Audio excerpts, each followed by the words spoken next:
जी हाँ, आपको बता दूं कि श्रीनगर अगर पार्लियामेंट्री कॉन्स्टिट्यूंसी की बात की जाए तो अमूमन यहाँ पर नेशनल कॉन्फ्रेंस, पीडीपी या कांग्रेस, जो पुरानी सत्ताधारी पार्टियां कश्मीर में रहीं, उनको जो है वहाँ यहाँ पर वोट जो है वो मिलता रहा। मगर इस बार क्या वो हो पाएगा या नहीं, ये देखना होगा। क्योंकि अगर आप देखें तो नए जो सियासी दल, क्योंकि नेशनल कॉन्फ्रेंस, कांग्रेस और पीडीपी के नेताओं के जब टूटने का सिलसिला शुरू हुआ तो अल्ताफ बुखारी ने एक अपना नया दल खड़ा किया जिसका नाम अपनी पार्टी है, और वो चुनाव मैदान में है। इसके साथ साथ गुलाम नबी आज़ाद जो कांग्रेस के दिग्गज नेता थे, उनके साथ भी कई पीडीपी, कांग्रेस और जो नेशनल कॉन्फ्रेंस के नेता जो है वो जुड़े, और उन्होंने जो है यहाँ पर आकर गुलाम नबी आज़ाद के समर्थन से चुनाव लड़ने का फैसला किया। तो ये जो समीकरण पुराने थे वो कहीं ना कहीं बदलने वाले हैं।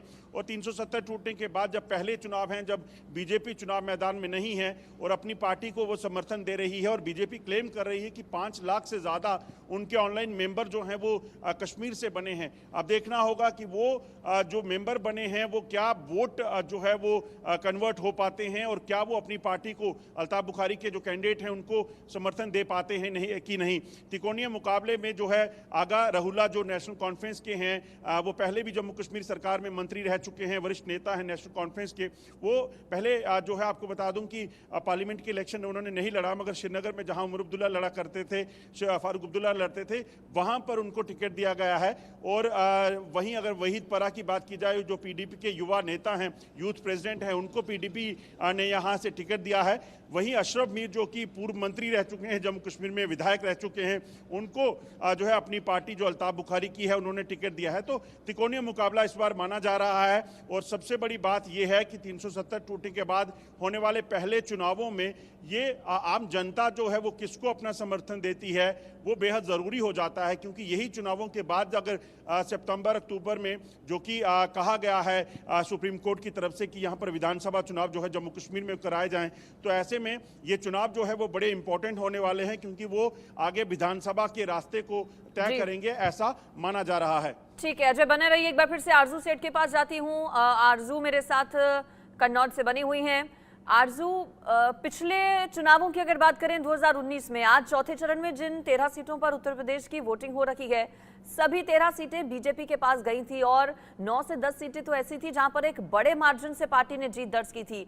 ऐसे में क्या कुछ चुनौतियां हैं, चूंकि खुद अखिलेश यादव मैदान में हैं, और बीजेपी के लिए कितनी चुनौती रहने वाली है? साथ ही साथ अब एक साथ, चूंकि पिछले चुनावों में सपा और बसपा आए थे, इस बार फिर से यूपी के 2 लड़के साथ आए हैं, कांग्रेस और समाजवादी पार्टी गठबंधन के साथ मैदान में है। ऐसे में फाइट कितनी इंटरेस्टिंग?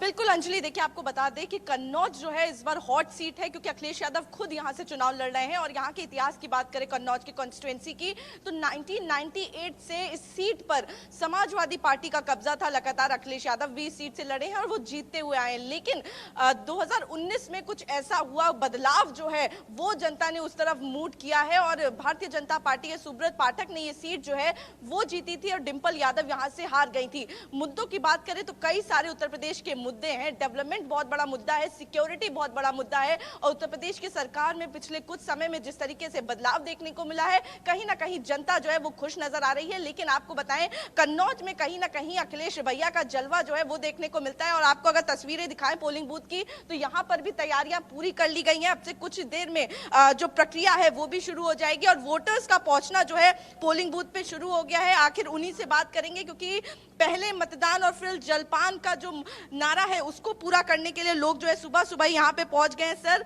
वोट करने के लिए सबसे पहले आप यहाँ पर पहुंचे हुए हैं, इंतजार कर रहे हैं कि जैसे शुरू होगा आप सबसे पहले वोट करेंगे। क्या मुद्दे हैं कन्नौज के? मुद्दे कन्नौज की मुद्दा मुख्य विकास है, और जो विकास करेगा उसी को हमारा वोट है। जो राष्ट्रवाद, जो देश की सोचेगा, बाकी और क्या मुद्दे? मुद्दे विकास है मेन। और जो इस वक्त मौजूदा सरकार है, क्या उसने कन्नौज में काम किया है? क्या बदलाव देखने को मिला है? काम किया है, बहुत बदलाव है। इतना बड़ा जीटी रोड जो 50 साल से नहीं हो रहा था, वो 6 लेन हो गया है। और इससे पहले परफ्यूम पार्क जो है सिर्फ शिलान्यास करके छोड़ दिया गया था, वो अब इस राज्य में कंप्लीट हो रहा है। कन्नौज का इत्र उद्योग मेन है, जिसका विकास होना चाहिए, और जो हो रहा है वो अभी सफिशिएंट नहीं है। लेकिन और विकास होना चाहिए। बिल्कुल अंजलि, तो देखिए किस तरीके से परफ्यूम कैपिटल ऑफ इंडिया के नाम से कन्नौज जाना जाता है। वही लोगों का कहना है कि जो उसकी पहचान है वो बरकरार रहनी चाहिए। इत्र की इंडस्ट्री को जिस तरीके से बूम जो है कुछ टाइम में यहाँ पर मिला है, और भी ज्यादा पहचान की जरूरत जो है वो इस इंडस्ट्री को है। और कन्नौज बहुत पहले से ही इसका इतिहास रहा है। इत्र की खुशबू यहाँ पर हमेशा ही महकती है, और उसी के साथ ही चुनावी महक भी जो है वो देखने को मिल रही है। लेकिन जो कॉन्टेस्ट है वो देखने वाला होगा सुब्रत पाठक वर्सेस अखिलेश यादव इस बार देखने को मिलेगा। और अब से कुछ ही देर में चुनावी जो प्रक्रिया है वो भी शुरू हो जाएगी। लोगों का पहुंचना यहाँ पर शुरू हो गया है। सर, अगर आपसे बात करें तो क्या कुछ कन्नौज के मुद्दे हैं जिनको ध्यान में रख के आप अब से कुछ ही देर में यहाँ पर वोट डालेंगे? अभी तक जो भी काम हुआ है वो तो हो ही रहे हैं, मगर जो नेक्स्ट सरकार आएगी अब की, उसमें जो यहाँ पे बहुत बड़े बदलाव होंगे। अच्छा, क्या कुछ बिल्कुल, बदलाव आप देखना के लिए चाहते लोग हैं? वोटिंग करने वाले हैं आज, और मुद्दे अलग अलग जगहों के देखिए अलग हैं, सभी राज्यों के अलग अलग मुद्दे हैं। हैदराबाद एक बार फिर से चलती हूँ, मोहम्मद अफसर मेरे साथ हैदराबाद से जुड़े हैं। आरजू आप बनी रहिए। हैदराबाद सीट का इससे पहले हम जिक्र जब मोहम्मद अफसर आप कर रहे थे तो आपने इतिहास भी बताया कि ओवैसी का गढ़ ये सीट रही है, लेकिन इस बार माधवी लता कितनी बड़ी चुनौती देने वाली हैं ओवैसी को, साथ ही साथ वहां के मुद्दों के बारे में भी बताइए। वोटिंग परसेंटेज कम रहता है लेकिन मुद्दे क्या हैं? बिल्कुल, यहाँ पर वोटिंग परसेंटेज पिछली बार की बात करें तो 45% भी नहीं पहुंच पाया था, और यही असदुद्दीन ओवैसी के लिए एक फिक्र की बात होगी, क्योंकि कई बार हो सकता है कि असदुद्दीन ओवैसी इत्मीनान हो जाए कि 65% वोटर यहाँ पर मुसलमान हैं तो वो आराम से जीत सकते हैं, लेकिन जब वोटिंग परसेंटेज ही नहीं होगा तो उनके लिए बहुत भारी हो सकता है।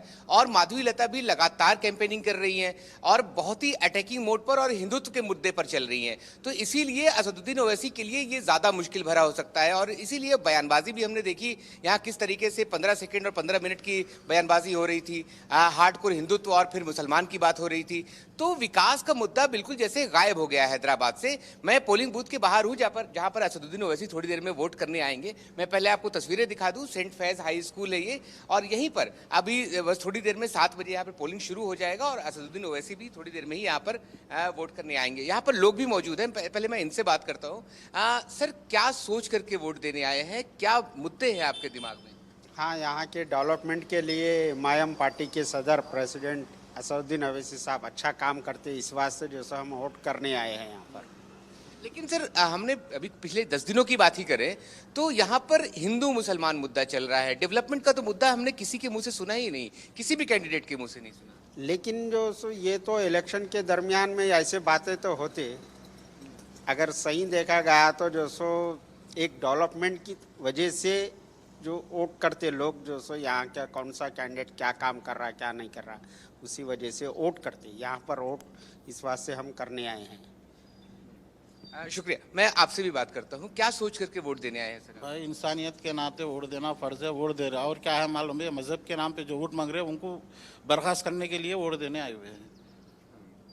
ठीक है, डेवलपमेंट मुद्दा होना ही चाहिए, आप भी वोट देने आए हैं जी। वो क्या जहन में है आपके, क्या सोच करके वोट देने आए हैं? मजलिस ऐसी जमात है जो हर जनों को लेकर चलने वाली जमात है, इसलिए हम मजलिस को वोट देने आए। नहीं, आप सीधा सीधा असदुद्दीन ओवैसी का नाम लेकर के बात कर रहे हैं कि आप उनको वोट देंगे, लेकिन मैं आपसे सिर्फ फिर से यही पूछूंगा जो मैंने पहले पूछा कि इस बार चुनावी मुद्दों में डेवलपमेंट की बात तो हो ही नहीं रही ना, क्योंकि मैं अभी एयरपोर्ट से यहाँ तक पहुँचा तो मैंने देखा रास्ते में ट्रैफिक की बहुत मुश्किल है, मेरी बात भी हुई कल तो, लेकिन यहाँ पर वो मुद्दे तो बात ही नहीं हो रहे ना, यहाँ पर सिर्फ हिंदू मुसलमान की बात हो रही है। हिंदू मुसलमान का फसाद तो ये तो बात RSS और BJP वाले कर रहे हैं। असदुद्दीन ओवैसी साहब इसके बारे में आज तक नहीं बोले। नहीं, लेकिन अभी तो 2 दिन पहले ही एक बयान हमने सुना भी जिसमें ओवैसी साहब कह रहे हैं कि हमने छोटे को संभाल के रखा है, अगर मैं थोड़ा आराम फरमाने चला जाऊं तो पता नहीं वो क्या कर दे।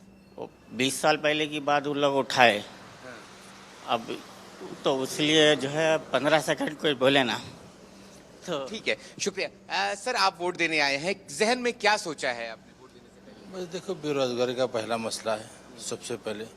अच्छे नौजवान अच्छे से अच्छे पढ़े लिखे हैं, मगर आजकल की जो ये राजनीति चल रही है बस हिंदू मुसलमान के बारे में चल रही है, मगर इससे किसी का कोई यहाँ पर हिंदू मुसलमान सिख ईसाई तकरीबन हर इंसान मिलजुल कर है, और बड़े लोगों की बड़ी बातें हैं और ये हमसे ज़्यादा आप खुद जाते हैं। नहीं, बिल्कुल, हमेशा डेवलपमेंट मुद्दा होना चाहिए। आप क्या जहन में है आपके वोट देने से पहले? कुछ भी नहीं साहब, हमारे अवैसी साहब है, उनको वोट देते हैं। चलिए, तो अपनी अपनी पसंद लोगों की, अपने अपने अलग मुद्दे। कई लोग कह रहे हैं विकास के मुद्दे पर हम वोट डालेंगे, डेवलपमेंट होनी चाहिए। कुछ लोग कह रहे हैं कि बदलाव होना चाहिए।